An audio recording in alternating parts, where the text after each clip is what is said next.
Bismillahirrahmanirrahim. Assalamualaikum warahmatullahi wabarakatuh. Alhamdulillah, wassalatu wassalamu ala rasulillah, wala hawla wala quwwata illa billah. Asyhadu an la ilaha illallah wahdahu la syarika lah, wa asyhadu anna Muhammadan abduhu wa rasuluh, alladzi la nabiyya wa la rasula ba'dah. Allahumma shalli wa sallim ala Muhammadin wa ala alihi wa sahbihi wa ala alihi. Qala ta'ala ya ayyuhalladzina amanu taqullaha haqqa tuqatih wa la tamutunna illa wa antum muslimun.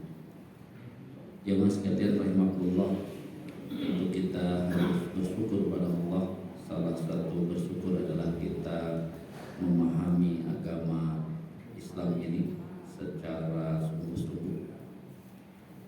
Salawat dan salam dan tercurah pada Rasulullah SAW yang tugas utama beliau adalah mengajarkan Islam ini. Kita masuk di surat Al-Baqarah ayat 159. Ini paketnya dengan 160 dan 61. A'udzu billahi minasyaitonir rajim. Innal ladzina yaktumuna ma anzalna minal bayyinati wal huda min ba'di ma bayyanahu lin-nasi fil kitab ulaika yal'anuhumullah wa yal'anuhumul la'inun illal ladzina tabu wa aslahu wa bayyanu fa ulaika atubu 'alaihim wa ana at-tawwabur rahim. Innal ladzina kafaru wa matu wa hum kuffarun ulaika 'alaihim la'natullah wal malaikati wan nasi ajma'in khalidina fiha la yukhaffafu anhumul 'adab wa la hum yunzarun. Innal ladzina yaktumuna ma anzalallah, sesungguhnya orang-orang yang mereka menyembunyikan apa-apa yang anzalna, kami telah turunkan, minal bayyinat, dari keterangan-keterangan, wal huda, dan petunjuk, mim ba'di ma bayyanahu linnas, setelah semuanya dijelaskan kepada manusia, fil kitab, di dalam Alkitab, ulaika yal'anuhumullah, mereka itu Allah akan melaknat mereka, wa yal'anuhumul la'inun, dan semua makhluk yang bisa melaknat akan melaknat mereka. Illal ladzina tabu, kecuali orang-orang yang tabu, mereka bertobat, wa aslahu, dan mereka mau melakukan perbaikan, wa bayyanu, mereka juga menjelaskan apa yang telah mereka lakukan, faulaika, maka mereka itu atubu, aku menerima tobat, alaihim, atas mereka, wa ana tawwabur rahim, dan akulah Allah at-tawwab, maha penerima tobat, ar-rahim, maha penyayang.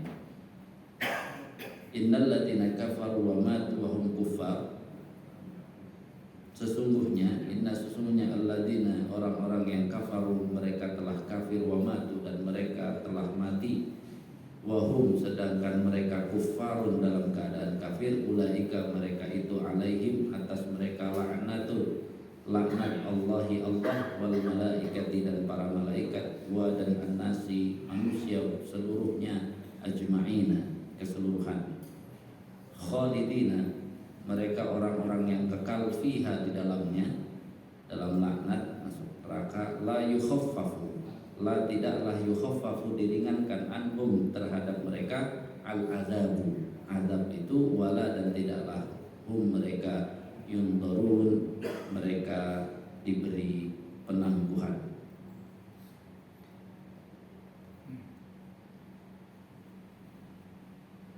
Innal ladzina kafaru wa matu, innal ladzina yaktumuna ma anzalna minal bayyinati wal huda, hadza wa'idun syadidun liman katama ma ja'at bihi ar-rusul minad dalalatil bayyinah ala maqasidis sahihah wal huda an-nafi' lil qulub. Ini merupakan janji yang sangat besar peringatan yang sangat jelas bagi siapa saja yang menyembunyikan apa yang telah datang kepada para rasul, menyembunyikan apa? Ad-dalalat al-bayyinah,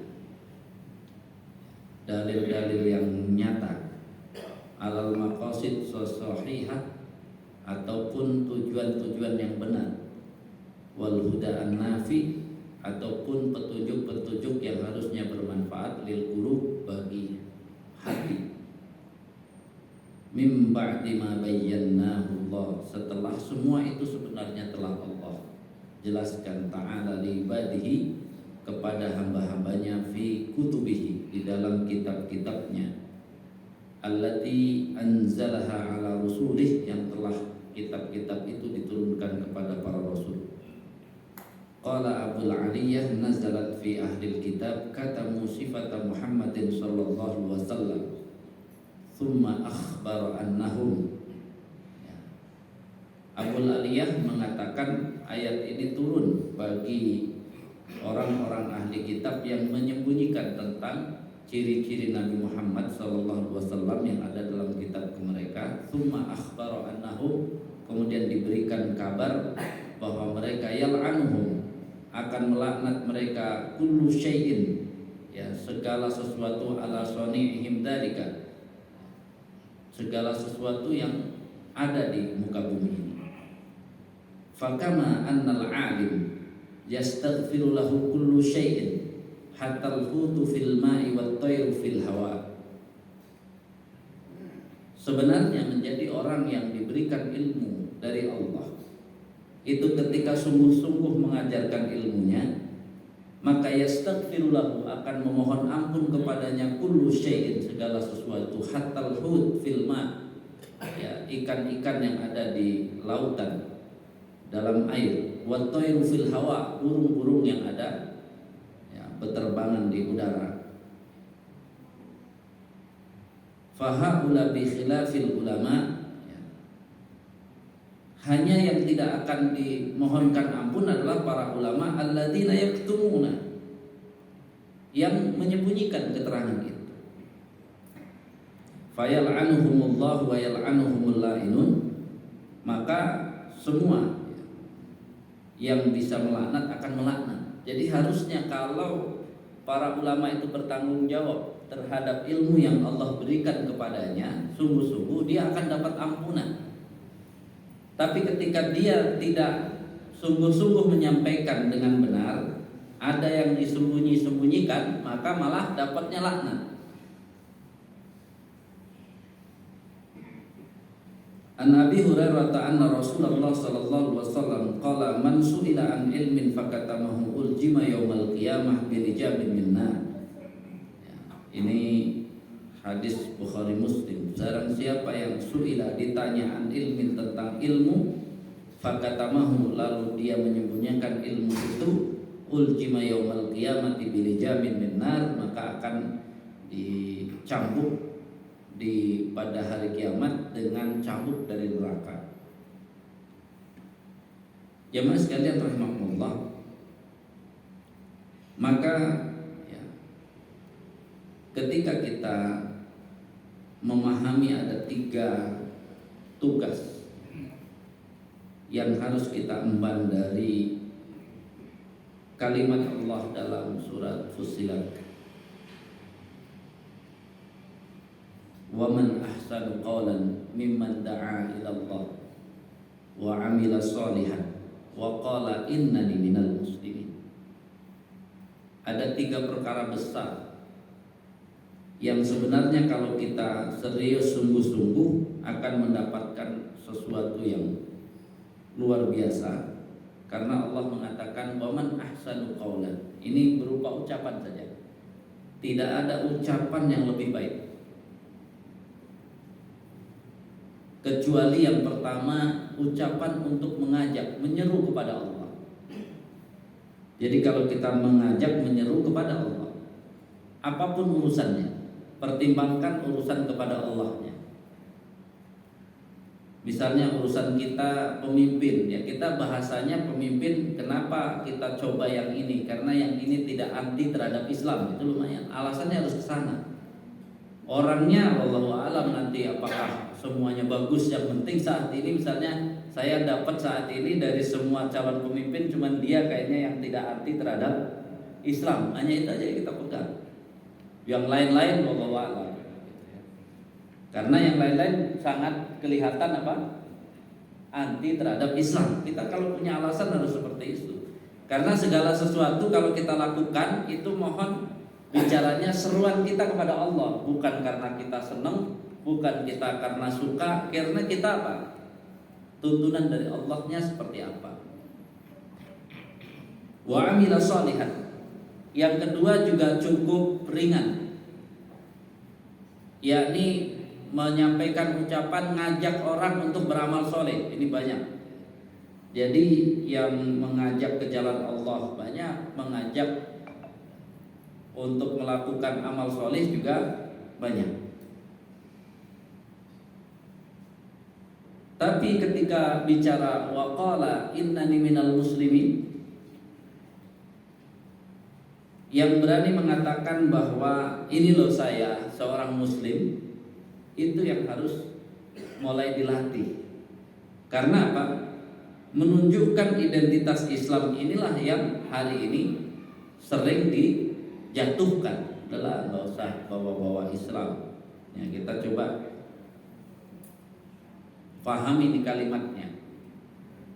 Banyak kan ketika ilmu kita tidak bertambah, ilmu kita tidak lengkap, maka coba kalau ada yang bilang udahlah Indonesia ini kan berbagai macam suku, berbagai macam agama, berbagai macam ras, suku bahasa, udahlah nggak usah bawa-bawa Islam.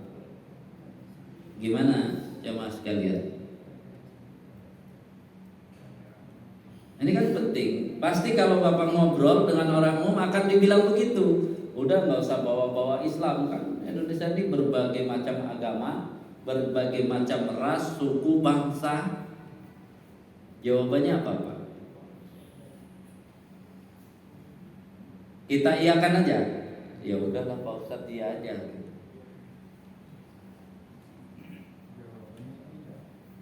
Gimana Pak? Nggak usah bawa-bawa Islam gitu. Kan Islam ini datang belakangan, kata mereka kan begitu.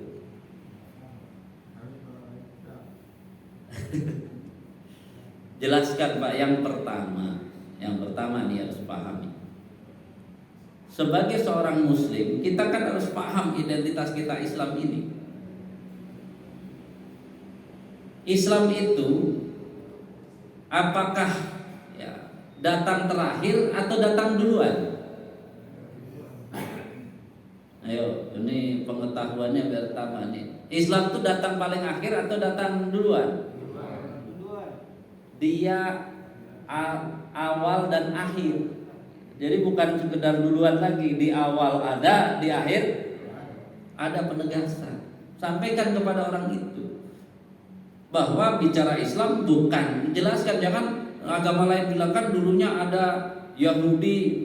No, nggak ada Yahudi dalam kaidah keterangan dari Allah Tuhan kita. Itu dari Adam sampai Muhammad SAW semuanya Islam satu. Jadi Islam. Maka yang dibawa oleh Rasulullah SAW itu kan apa?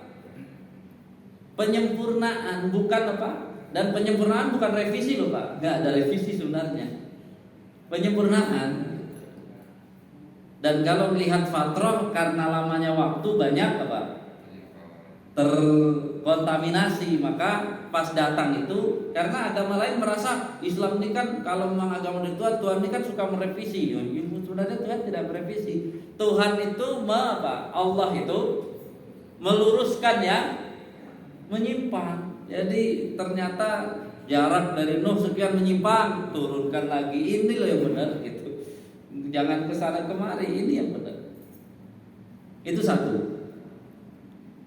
Maka bicara Al-Quran bicara Islam, Islam itu rahmatan lil alamin, nggak kenal mau dia agamanya apa dan sebagainya, itu nggak ada masalah. Yang pertama rahmatan lil alamin, kemudian hudal linnas. Selama yang kami hadapi manusia, maka Islam tetap relevan, Al-Quran tetap relevan. Kalau yang kita hadapi masih berupa manusia dan jin, bisa, jin juga bisa. Manusia dan jin masih bisa. Yang nggak bisa kita ajak kompromi siapa? Kalau dia ngakunya turunan dari monyet, itu susah memang. Kalau dia mengaku asal usulnya dari monyet, kita agak susah untuk memberitahu. Selama dia masih dari Adam, nah gampang kan, dia ngaku dari Adam. Adam itu Islam menurut keterangan Al-Quran yang hari ini. Al-Quran itu mau diteliti kayak apa, tidak ada yang bisa memalsukan Al-Quran. Tapi kitab sebelumnya bisa dipalsukan, sehingga ketika kitab sebelumnya bisa dipalsukan, kita nggak usah bertentangan. Berarti isinya kalau namanya bisa dipalsukan, jadi susah mana yang palsu, mana yang. Jadi kalau mau cari asli kitab suci yang tidak dipalsukan adalah Al-Quran. Dia bisa menjadi standar karena tidak bisa dipalsukan. Dan Al-Quran ini petunjuk bagi manusia. Selama dia merasa jadi manusia, sangat mungkin untuk mengambil manfaat dari Al-Quran. Yang tidak bisa mengambil manfaat dari Al-Quran, yang tidak merasa sebagai manusia. Maka nanti dalam surat Ali Imran,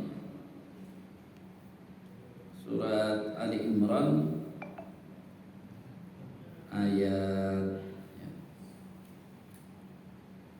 kalimatnya hadza bayanul linnas, ya. Ini adalah keterangan. Nah, di sini agak menarik, ada ya,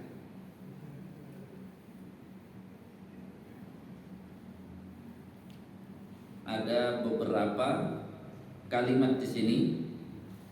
Ada kata bayanun, ya.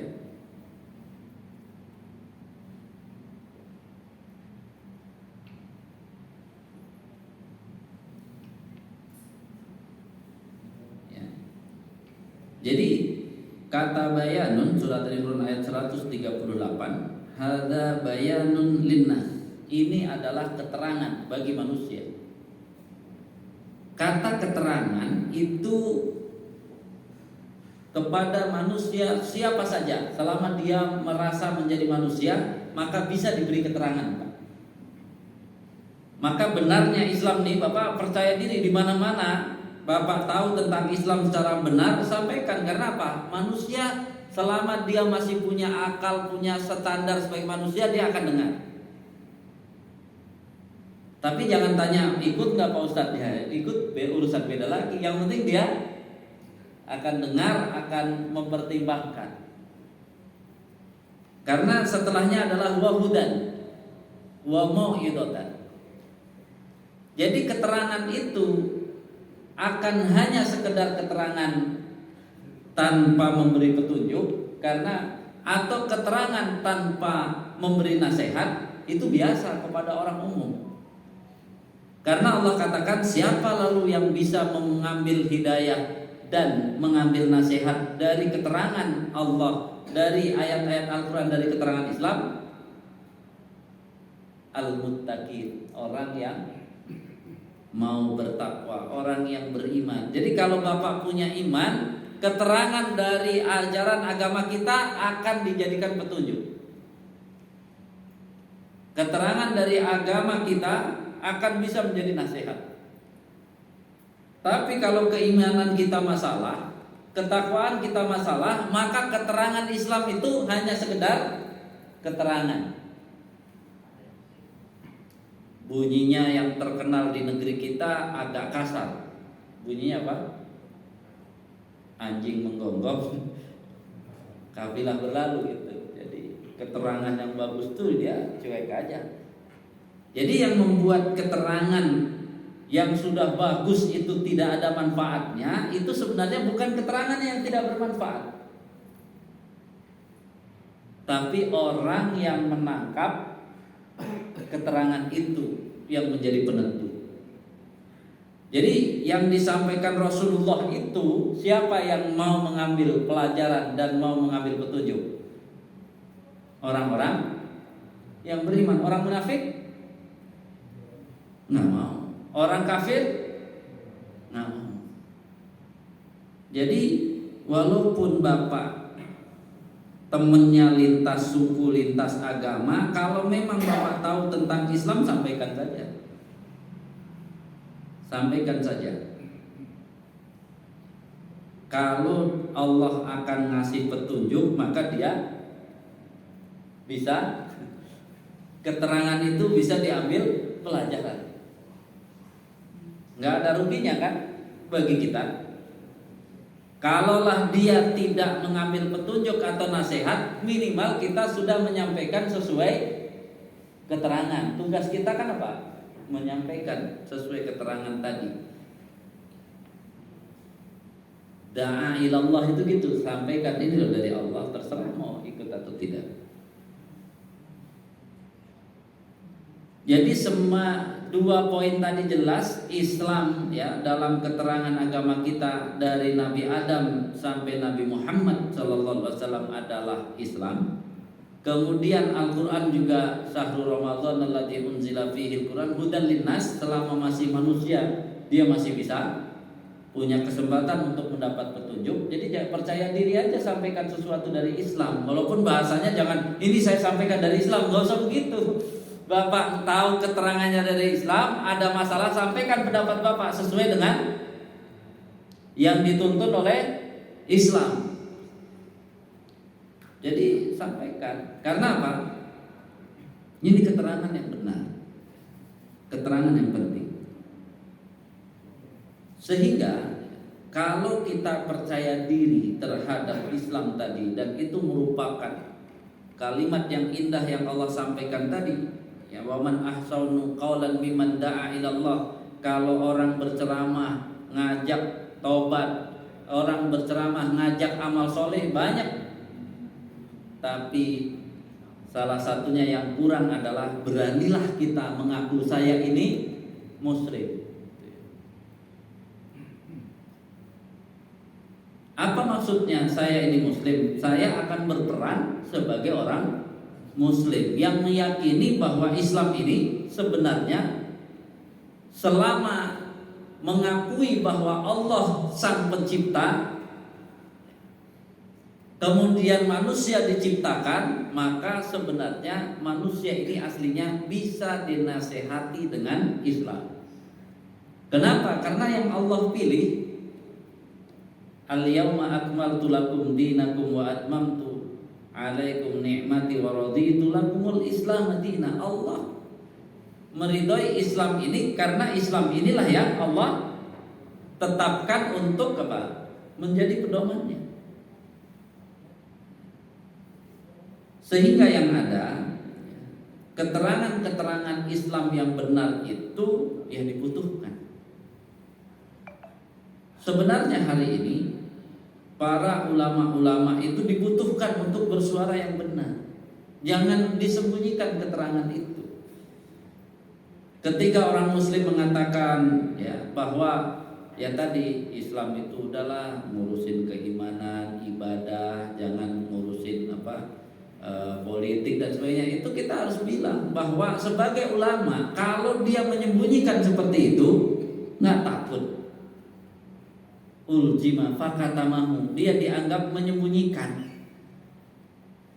Dia dianggap menyembunyikan keterangan Islam itu. Yang ada kita harus membuat tangga ya. Dari cara Rasulullah SAW beragama itu, tangga politik memang tangga paling tinggi, berat. Bebannya pondasinya harus kuat. Jadi saat umur 40 tahun diangkat menjadi nabi, mulai kan dasar keimanan, dasar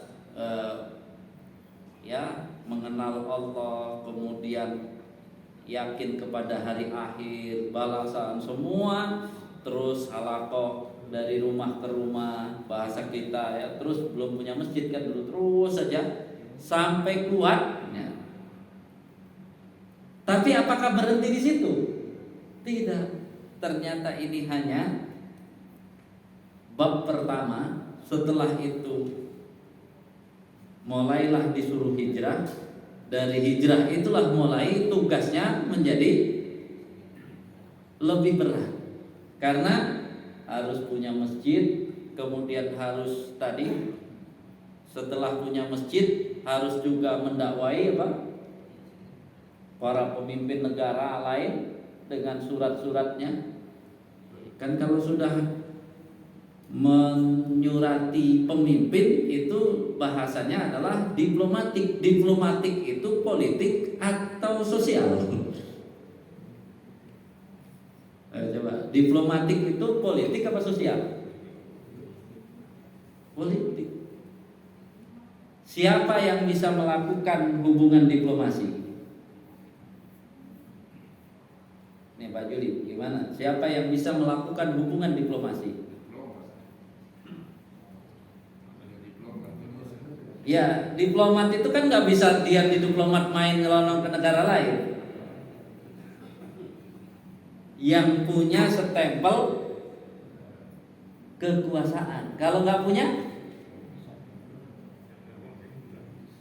maka diangkatlah dia oleh sebuah entitas kekuasaan untuk menjadi perwakilannya. Itulah tadi itu politik. Kalau nggak ada stempelnya itu namanya apa? Dagang keliling. Dagang keliling beda lagi. Dagang keliling kan ya, apakah semua rumah boleh masuk? Orang dagang keliling terserah. Di kunci juga nggak ada. Tapi kalau diploma yang sudah bawa itu mau masuk dihalangi, dia urusannya apa? Antar kekuasaan. Jadi jangan tiba-tiba kita bukan siapa-siapa nyurati misalnya Presiden Amerika. Saya kepada Presiden Amerika, Anda harap begini-begini. Siapa ini? Sunda Empire. Sunda Empire bukan itu ya. Jadi tetap ya. Ketika Rasulullah SAW mengirim surat kepada penguasa, berarti Rasulullah sudah apa? Sudah memiliki kekuatan politik. Jadi politik itu lebih berat dari sekedar akidah ibadah. Karena akidah ibadahnya itu pondasi, ternyata pondasinya untuk melaksanakan seluruh syariat Al-Quran, dan syarat melaksanakan seluruh syariat Al-Quran harus juga memiliki otoritas kekuasaan. Karena tidak bisa Yayasan Al-Falah menetapkan hukum rajam dan potong tangan itu nggak bisa. Yang bisa menetapkan ya, rajam dan potong tangan adalah penguasa yang sah. Jadi bicara Islam bukan bicara urusan kepada Allahnya saja, bukan urusan kepada diri kita, keluarga kita, urusan kita sebenarnya urusan yang sangat besar. Dan Rasulullah dicontohkan, makin tambah umur makin apa? Luas cakupannya. Makin tambah umur makin luas cakupannya. Luas cakupannya membutuhkan apa? Kuatnya pondasi. Jadi keimanannya makin kuat, ibadahnya makin kuat, semuanya makin kuat. Sehingga kita berpesan bagi yang ya menuju kancah politik ya harus imannya sangat kuat, kekuatan akidahnya lebih kuat lagi, ibadahnya lebih kuat. Karena apa? Itu pondasinya. Ya mas sekalian rahimakumullah, jelas di sini ya, kasus yang terjadi ini kasus berita Nabi Muhammad SAW saja itu menjadi sorotan karena pengemban tugas dari Taurat, Injil, Zabur, ya, Zabur, Taurat, Injil itu tidak. Kalau nabinya sudah menyampaikan, tapi generasi penerusnya menyembunyikan.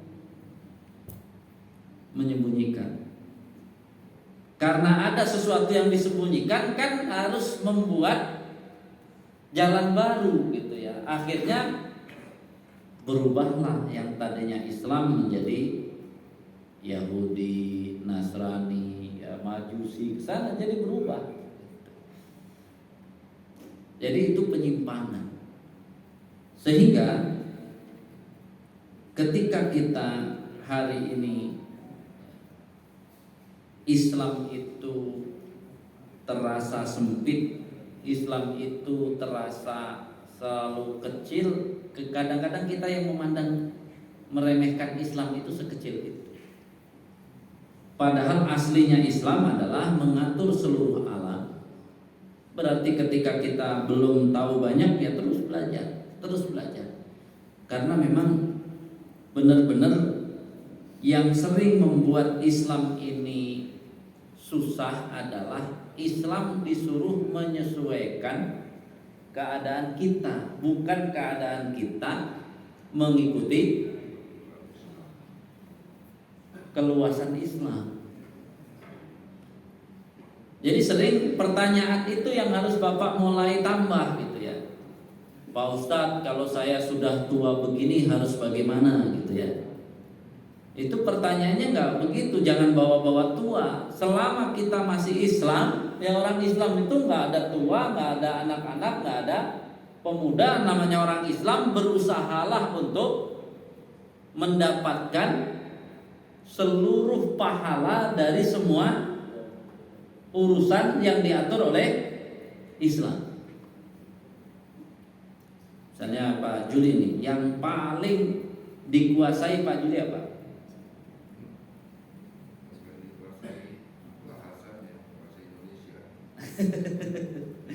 Bukan, maksudnya bidang. Yang penting bukan bidang politik kan, bidang ekonomi. Nah, bidang pendidikan, ya. Artinya kalau dihitung kan apa? Kita oleh Allah dibatasi sekian bidang. Maka ketika kita mengimplementasikan jangan menyembunyikan sesuatu, itu asalnya kan nomor satu niat ilmunya dulu. Maka walaupun kita dibatasi oleh Allah, tapi mohon pahalanya jangan dibatasi pada bidang yang kita kuasai saja. Pertanyaannya kan gimana caranya Pak Juli bisa dapat pahala dari politik? Itu kan ke sana harus yang dipikirkan. Bagaimana Pak Juli bisa dapat pahala dari ekonomi Islam? Bagaimana Pak Juli dapat pahala dari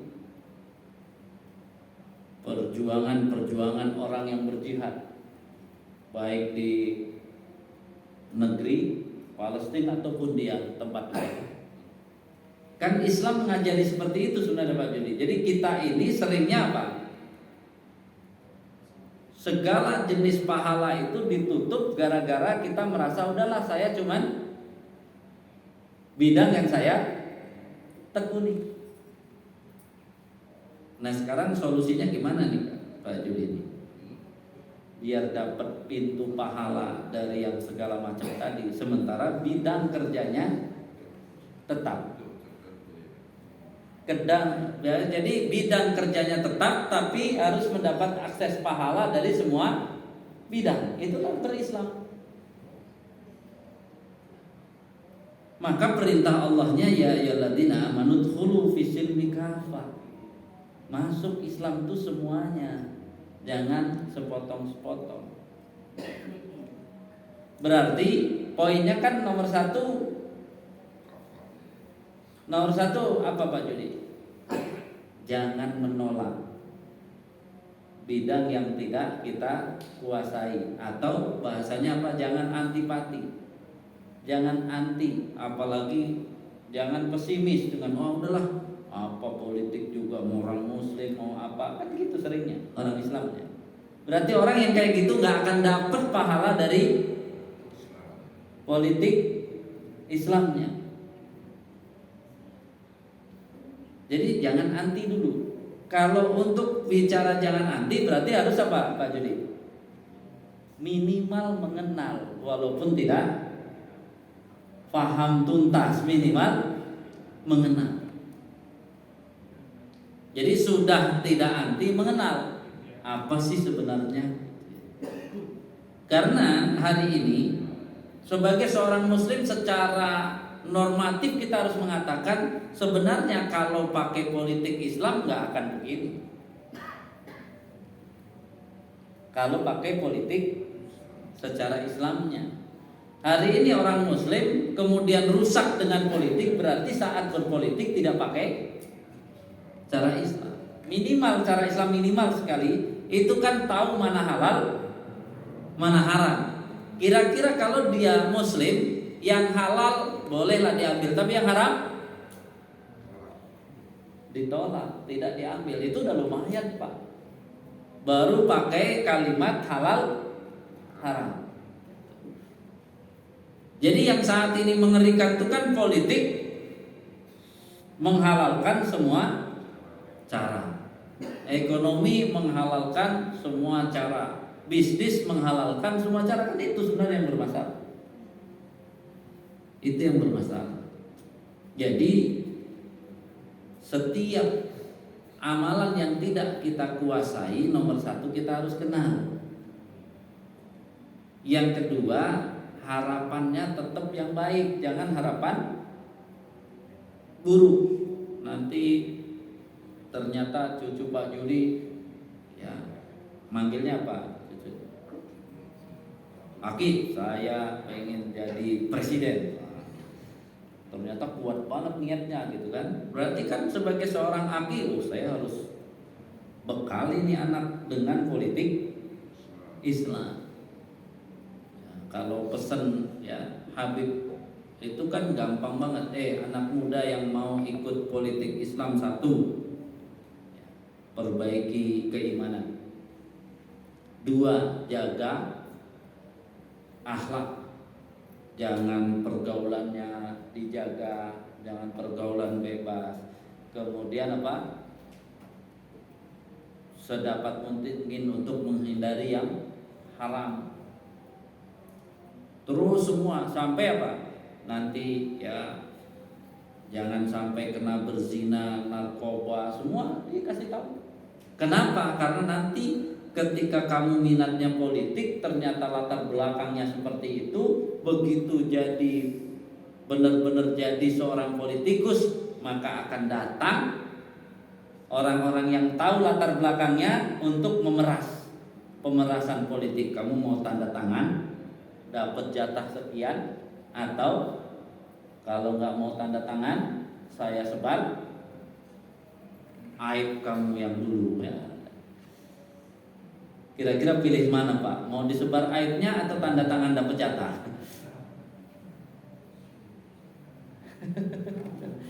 Makanya di situ. Makanya tadi kalau dia minatnya ke arah politik, bilang boleh politik Islam. Kamu kalau politik Islam harus bersih, tuntas, bersih, sebersih-bersihnya.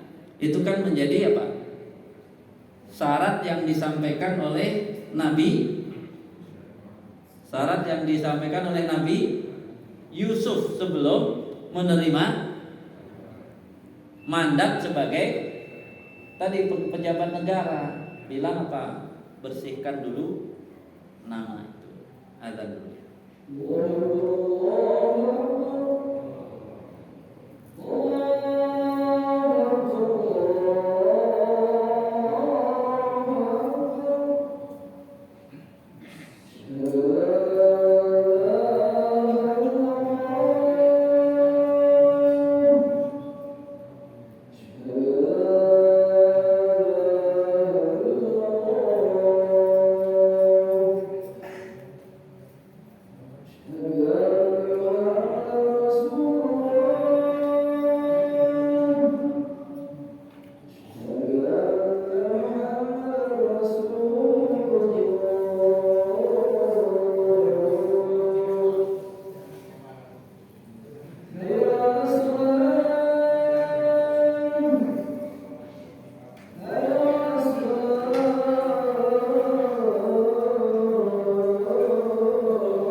Ya.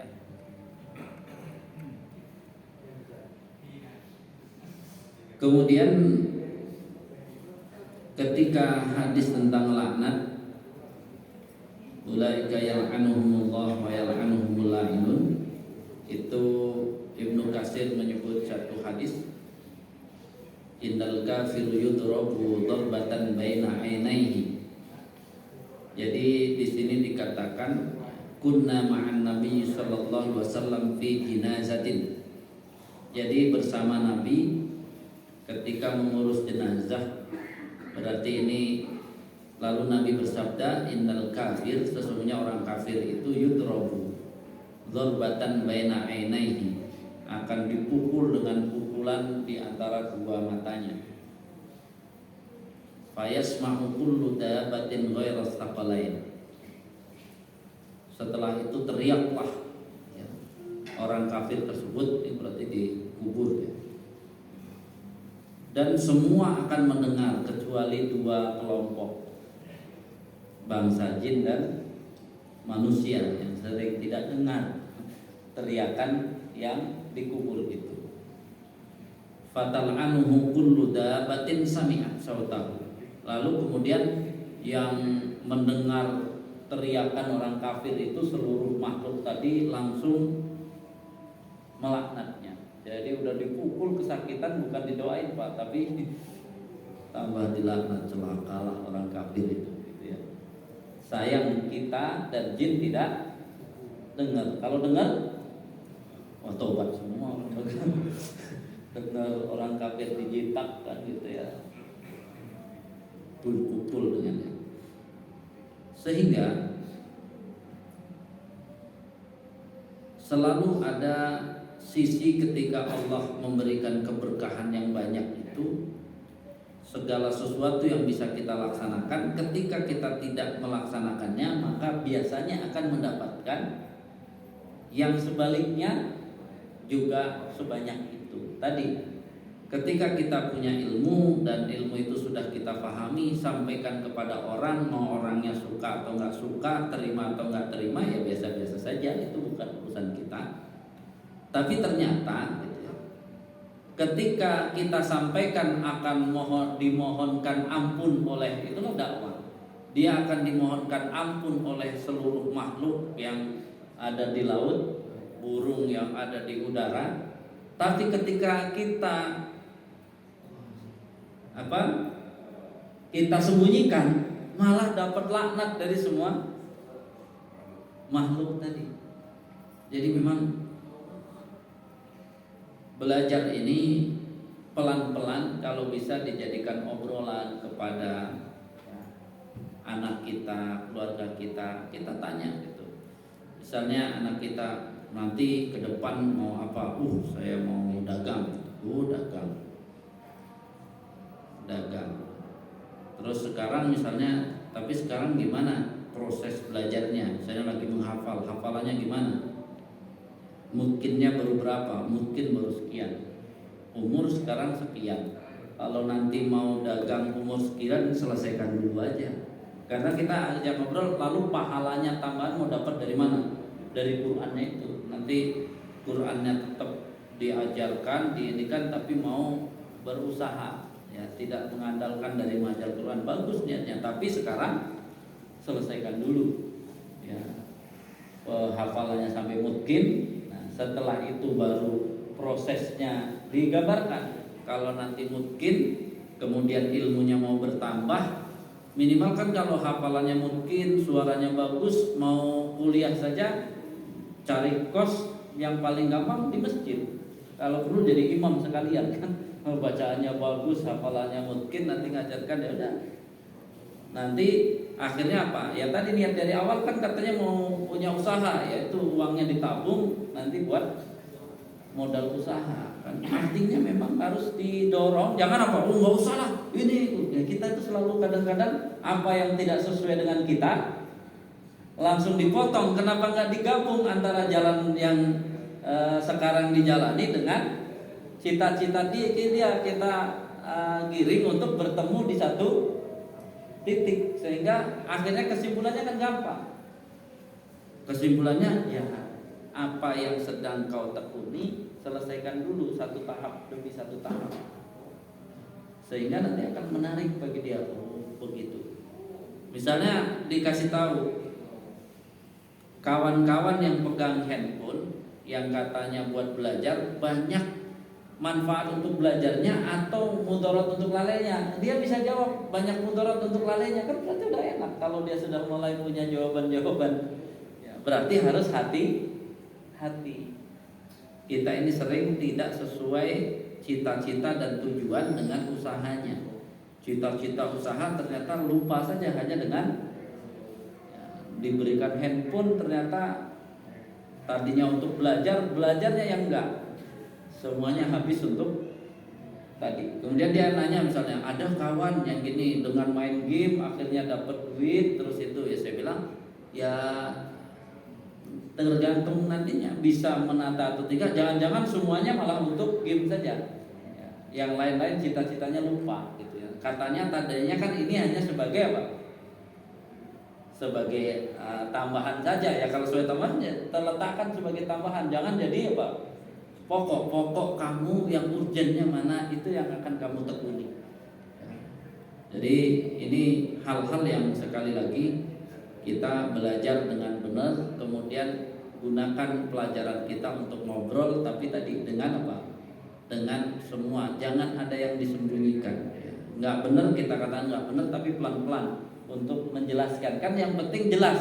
Ya, jadi jangan kita sering jadi orang tua kan pokoknya ini nggak benar, nurut aja gitu. Nggak bisa begitu, Pak.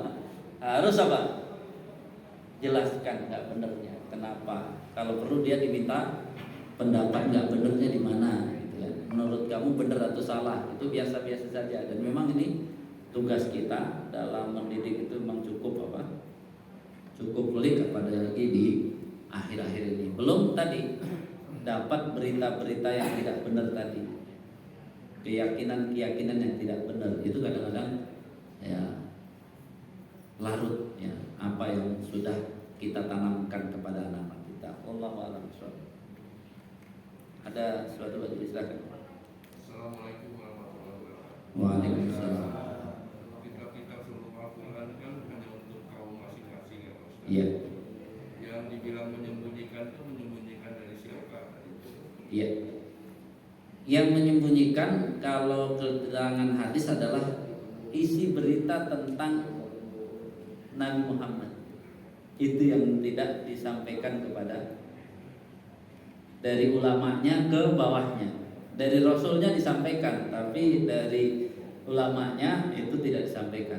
Jadi di dalam kitab itu ternyata ada keterangan tentang Nabi Muhammad SAW. Itu kasus yang paling jelas adalah Salman Al Farisi. Saat apa? Yang digembok gitu apa? Dibuka gemboknya, ternyata yang digembok itu isinya tentang keterangan Rasulullah SAW. Jadi saking sekte-sekte itu saking biar nggak bisa itu sampai digembok apa keterangan-keterangan itu dalam kitabnya. Dan Salman Al Farisi kan termasuk dia asalnya kan anak,